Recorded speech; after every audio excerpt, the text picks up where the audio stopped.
Welcome to SJ academy. അപ്പൊ ഇന്നലത്തെ question എന്തായിരുന്നു? ജെറോം എസ് ബ്രൂണറുടെ വാക്കുകൾ പ്രകാരം വൈജ്ഞാനിക വികാസത്തിന്റെ ഭാഗമായി കുട്ടികളിൽ ആശയരൂപീകരണം നടക്കുന്നത് 3 ഘട്ടങ്ങളിലൂടെയാണ്. ഇതിൽ ആദ്യത്തെ 2 ഘട്ടങ്ങൾ പ്രവർത്തന ഘട്ടം, ബിംബന ഘട്ടം എന്നിവയാണ്. മൂന്നാമത്തെ ഘട്ടം ഏത്? അപ്പൊ നമുക്ക് ഈ 3 ഘട്ടങ്ങൾ ഒന്ന് നോക്കിയിട്ട് വരാം. ആശയ രൂപീകരണ പ്രക്രിയയെ ബ്രൂണർ 3 ഘട്ടങ്ങളായി വിശദീകരിക്കുന്നു. ആദ്യത്തെ ഘട്ടം ഏതാണ്? പ്രവർത്തന ഘട്ടം, ഇനാക്റ്റീവ് സ്റ്റേജ്. സെക്കൻഡ് വൺ ബിംബന ഘട്ടം, ഐക്കോണിക് സ്റ്റേജ്.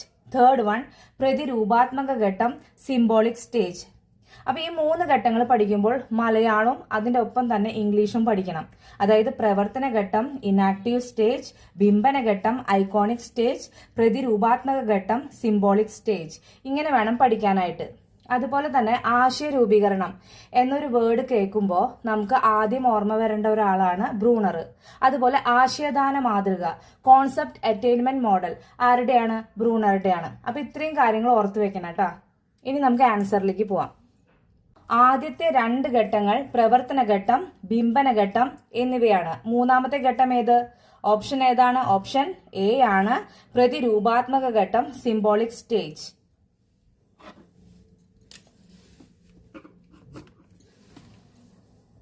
ഇന്നത്തെ question 4th one.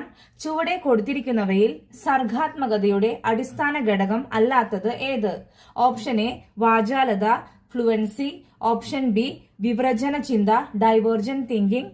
Option C നല്ല കൈയക്ഷരം, good handwriting. Option D പ്രശ്ന പരിഹരണ ശേഷി, പ്രോബ്ലം സോൾവിംഗ് എബിലിറ്റി. അപ്പൊ ആൻസർ കമന്റ് ചെയ്യാം. Thank U.